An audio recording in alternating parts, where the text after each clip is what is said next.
Good day. Welcome to Full Circle with Nona Black TV. Excited to do part 2 of the affordable housing video. Been doing research. As we know, whether it's rental or buying, pretty much we know the rates have been going up and up.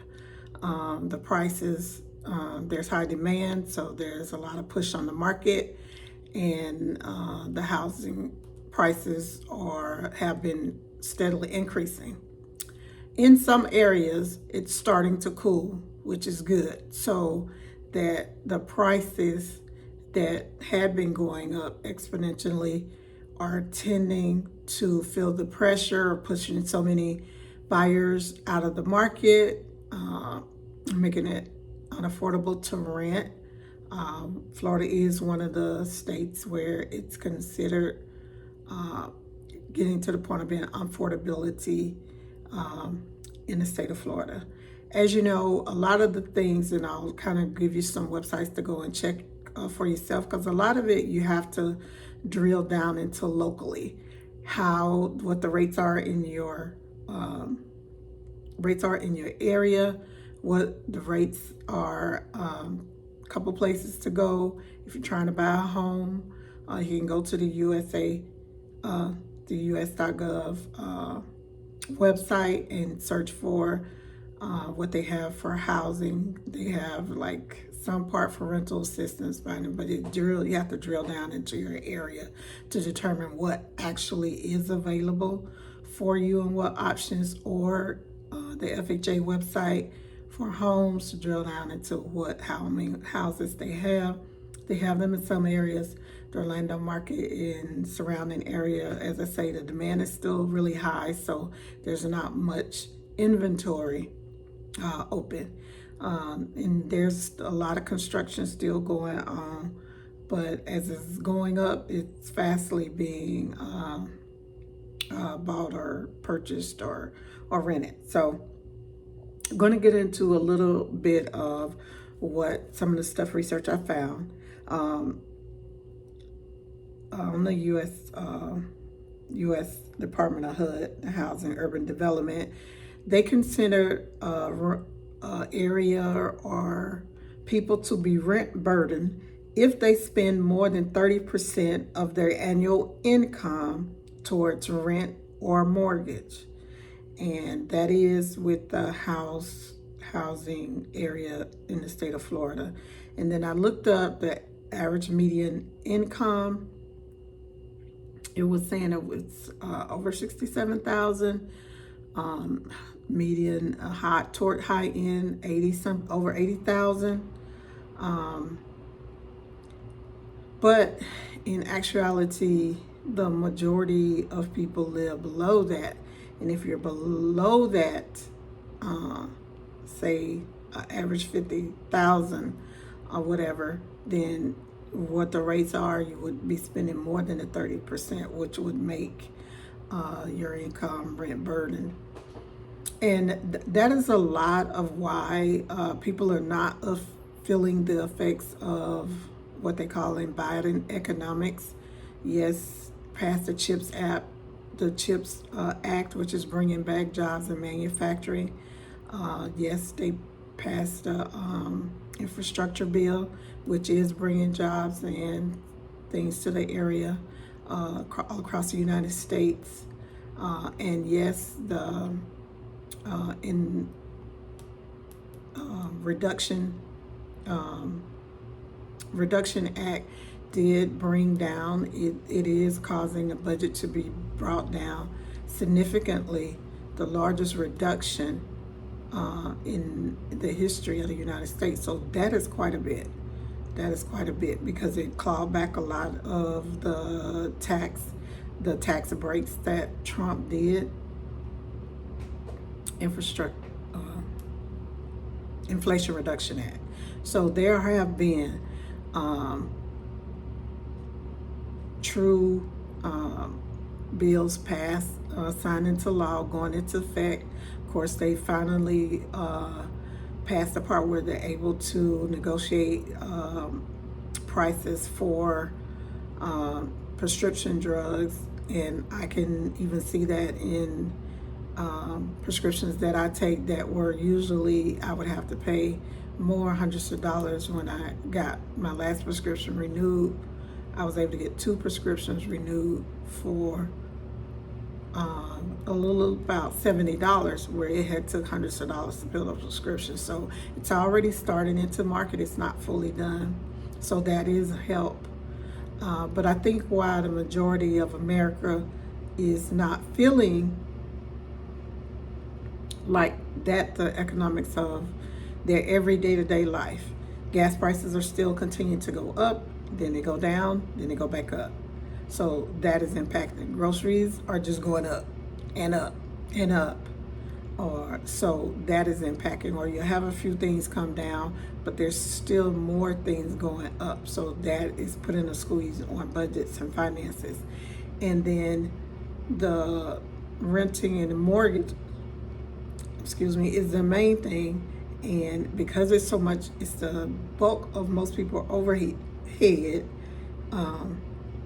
And with the markets being so high and demand being so high, it did say that in the Florida area,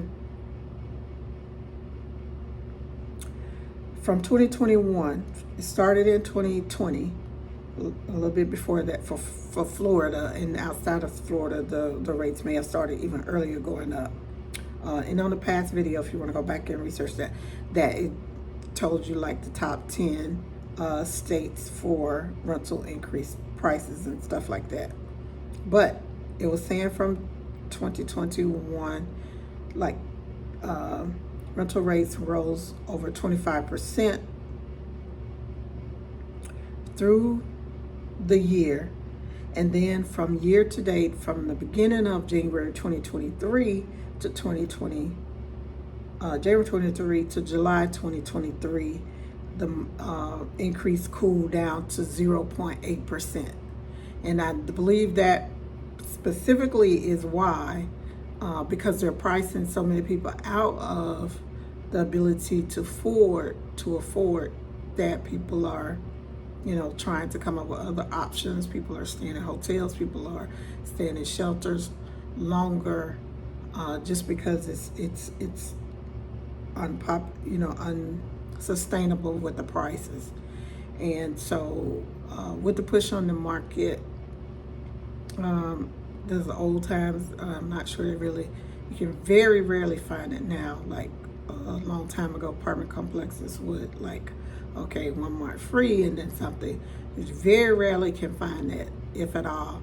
And they may let you prorate it over the course of the loan, but it's very rare. It's almost unheard of finding now. So all of this pushes in on the everyday American, whether you're renting, whether you're home. Hopefully you're in a fixed mortgage or secure mortgage, or you can refinance maybe for a lower rate.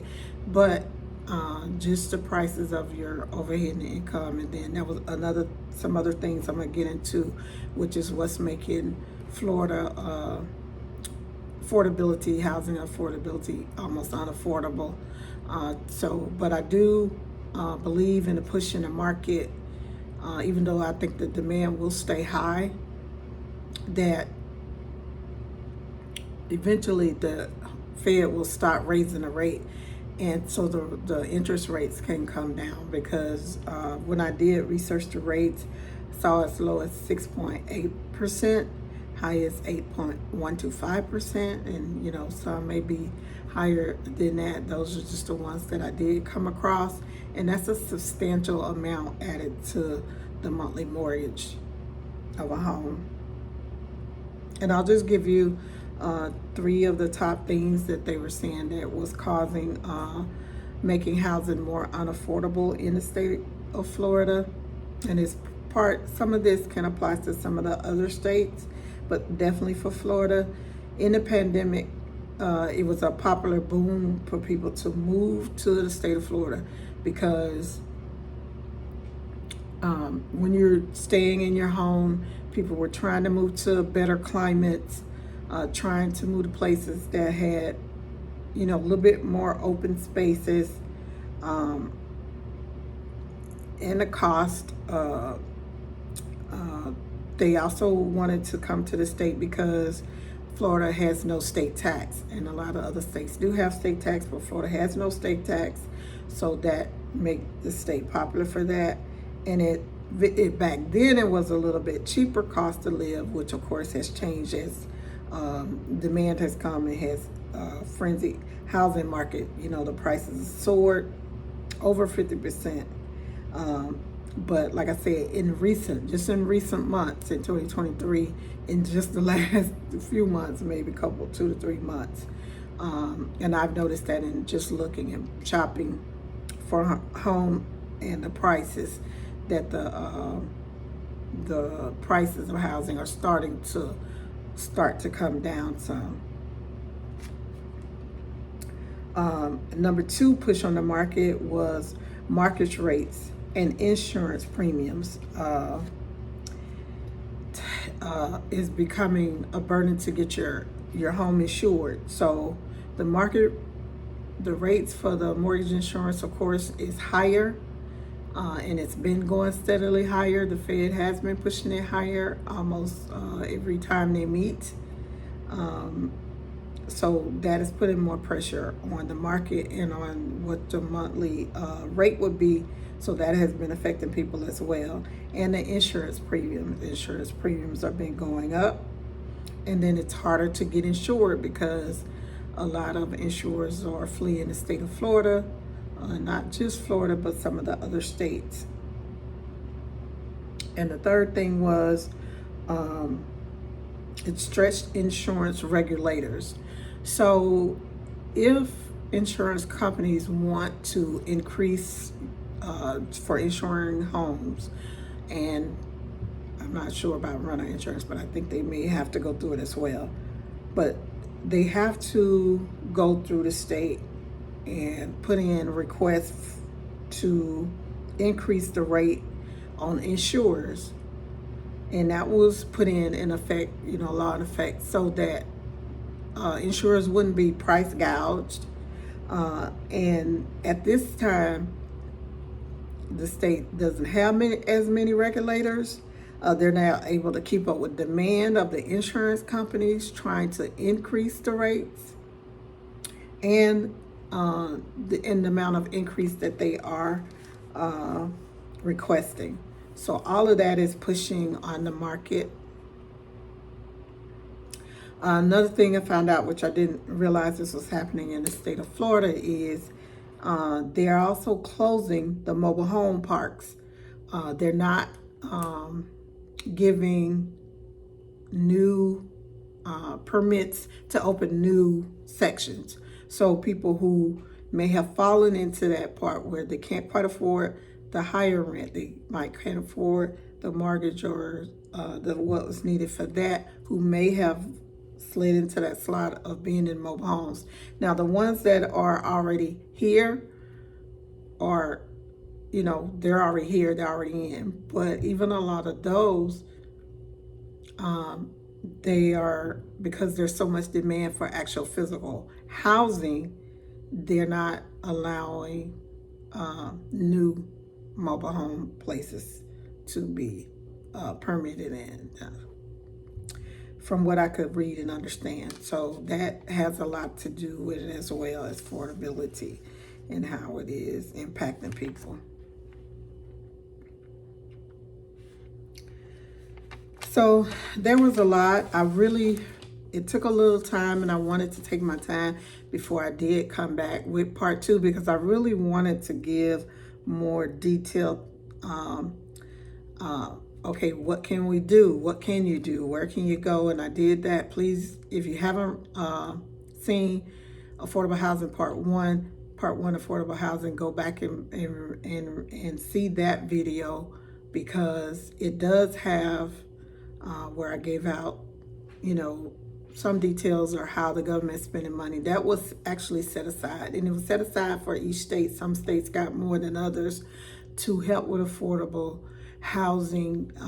And then on the USA.gov site, us.gov site, there is sections you can click on to get to that part to what. And so you can see it's different if you're trying to get vouchers for someone who maybe already have some kind of rental assistance thing that you're qualified for.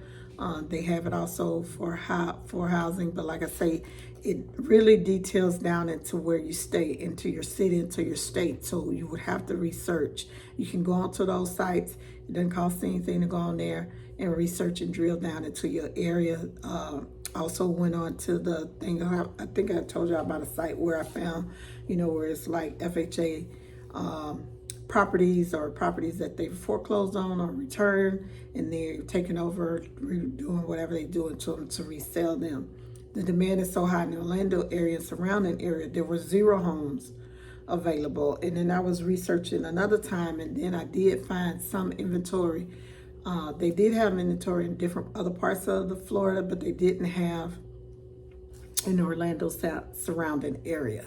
So I did research again, and then again, there was nothing in the Orlando area. I put in many different zip codes trying to find, but I'm sure they may have something in the state of Florida, but not just in the Orlando surrounding area. So that goes back to the supply and demand.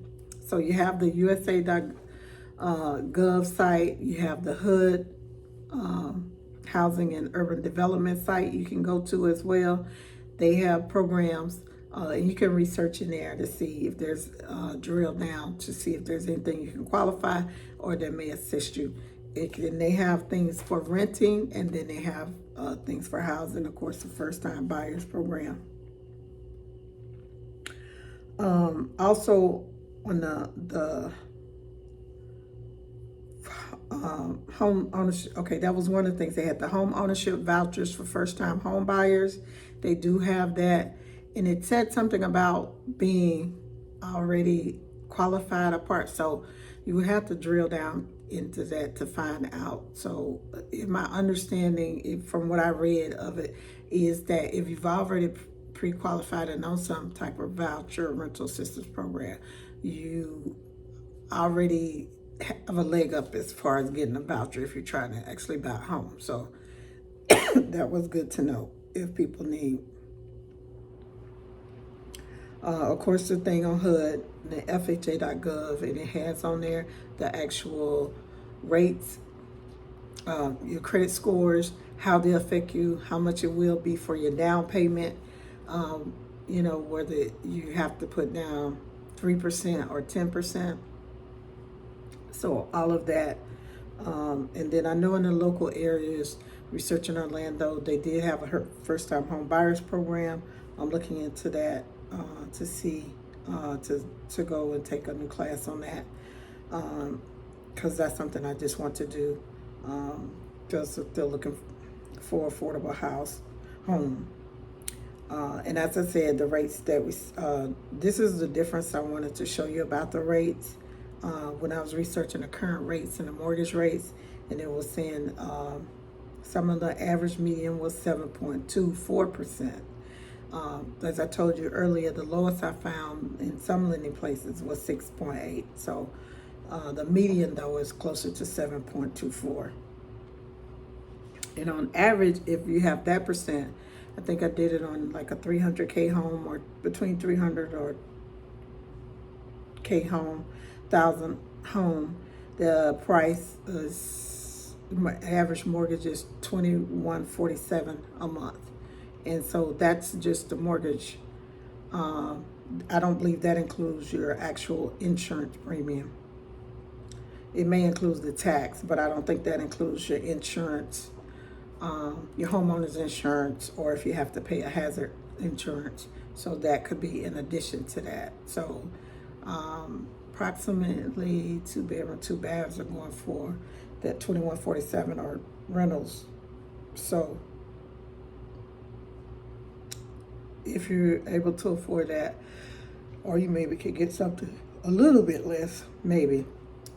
You're gonna be at that, but the from what I've understand, the insurance rates are already going so much higher, so that could be quite another $100 or more with that, not including if it's a hazard rate insurance required as well.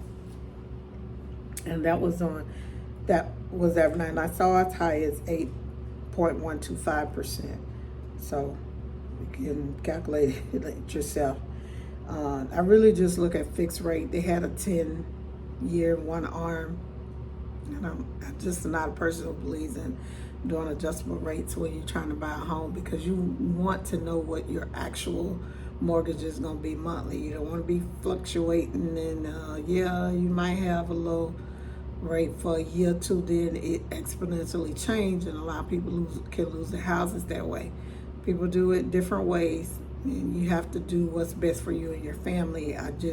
Myself has always been a person who wanted to just have a fixed rate. But I told you the rate the lowest I saw was the 6.8%. Median was in that company was 7.89% and 8.125% for the home mortgage rate. So you can calculate that against whatever amount of home you're trying to purchase to understand that how it was impacting, increase the cost, and then how it can push buyers out. A lot of people are not buying because it's at a point of pushing them out. Once you add, like I say, the mortgage of the 2147, if you're able to afford that, then you say that doesn't include tax, and then you got to add on tax, homeowner's fee, homeowner's insurance, and if you have a hazard insurance, that could be hundreds or more dollars, which could, put the home out of affordability. Full Circle family, I wish I had more answers for you, so I understand a lot of what the home buyers and renters are going through. It takes full diligence. It takes continued research, continued diligence into the market and what's going on, and looking at myself, and just saying, looking in some of the same things some seen reported on before. Gentlemen like to say, because people are doing a lot of investing in the area. There was another thing that they had said, indicated that they are doing more housings that they're building with rent to own housing. It's not something I know a whole lot about, but I've heard of it before. And they were saying that is also pushing the market as well, because people, are trying to get into homes, and that's a way for them to get on without let what they're paying become part of assistance for them to be able to get without the overall starting fees or down payment and all of that, but to get to the point of trying to get in and get home, to afford to get in, and then be able to go from there to build equity in it, so that they can eventually purchase the home. So it's a lot more. I'm not going to stop researching it and going through the process of finding if more information that I found out. As I know, I do live in the Florida area, so it's a little bit easier for me to get more information about Florida, but drill down in your areas. We know the market is, the demand is high, and in some places the inventory is not keeping up with the demand. So, and that's what's pushing the price on the market. Supply and demand. So, but I believe the word says we can do all things through Christ, and I believe he can bless Hey, it said word said it give you houses that you didn't build. Hey, and I believe he can do that too. So, God, you know what I need. You know, I need affordable housing. I need something, but I don't want to only just want to have it for myself. I want to have it for my neighbor. For God said, who is your neighbor? So, Full Circle family, I will keep on it. I'm going to continue to research it and build more information. Like I say, my mission is to be able to drill down to give you actual sites or websites or locations that you can go to. So I will still be working on that. Fortunately, I didn't have as much as I wanted to in the area now at this time, but the affordable housing will be, come back at different times, as long as I'm continuing to do these, because I think it matters. It matters for our families. It matters for our communities. We want to build strong families, strong communities, and we, in that process, family is where we gather. That's the place that you should be safe in your home. That's the place where you grow memories from childhood, and you may have stayed in one place into another place. And then as you grow and you build your own families, you want to be safe and secure in those homes.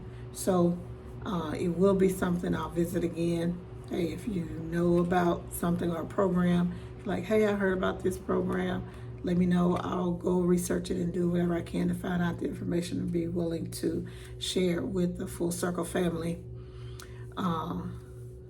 I thank you for watching Full Circle with Nona Black TV. It's my pleasure to come to you each week and want to be informative, want to be able to also build a community where we can be respectful, agree, sometimes disagree, but we can do it respectfully, be a place of positive where we can encourage each other, and also we can call out something if something is unjust and unright. We can do that too. So that's why Full Circle with Nona Black TV was created. And so, of course, we're going to be getting into some more politics videos. We have the impending shutdown coming. As we know, the Republicans are in control of the House. And the last agreement they agreed with on the budget thing with President Biden, it seems like they're trying to back out of portions of it for some of the far right in disagreement over it. But I don't, matter of fact, I know we do not need a shutdown in our economy, just for everyday Americans, for any of our veterans, our fellow employees who are working. These people are not rich, the majority. So we need them to be able to be doing their jobs, facilitating, doing what they need to do for the American people, for whatever the work, the traffic controllers. We don't need no shutdown. We're in no need of a shutdown. We need everything working, government working. This is why these officials were elected. You elect people that you want to be bipartisan and work together, and then some of them are not. I just believe if it was a Democratic Congress, that we wouldn't be going into this shutdown if we had a Democratic Congress and a Democratic Senate majority, and of course our President Biden, because he's proved that if they can get it through the House, the Senate, and he will sign it, especially if it's something to benefit the American people. As we know, 2024 is coming up, and we have to vote. We have to hold our officials accountable. Some will no, Democrats have not done everything that we want, but we have to continue to push them. We have to make sure they have the majorities that they need so that we can get Voting Rights Acts passed. We can get the George Floyd Gun Reform Act passed. We can get immigration needs to be passed. More things to benefit and help families. And instead of, I understand the funds, some funds that they're sending to Ukraine. But I'm not all the way with them sending all them billions to Ukraine, because it's stuff we need to do here in America. I understand that we have to push back against against Putin, because he feel like he can take over the world if he can get away with it.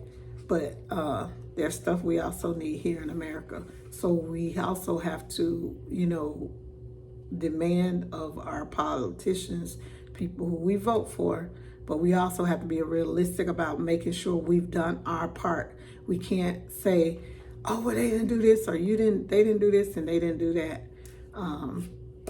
If you just came for the housing, you're welcome to click out on this part, but you can't say they didn't do this, they didn't do that, and then we didn't give them all the full tools. So we need a larger majority in the Senate. We need control of the House enough.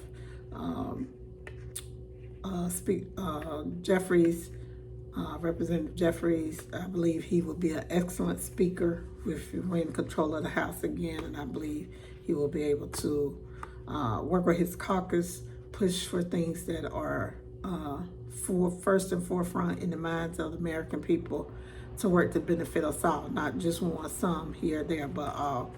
So that matters, family. Full circle. Thank you, family, for watching the videos. Please like, share, and subscribe, and welcome to be with me. Of course, you can always leave a comment in the comment section. If there's a topic or something you want me to cover that I maybe have not covered, it may be on the list and I haven't got to it yet. So you're welcome to leave a comment, and I greatly appreciate you for supporting the channel and being a part of Full Circle with Nona Black TV. All right. May the Lord watch between me and thee while we're absent one from another. Until we meet again.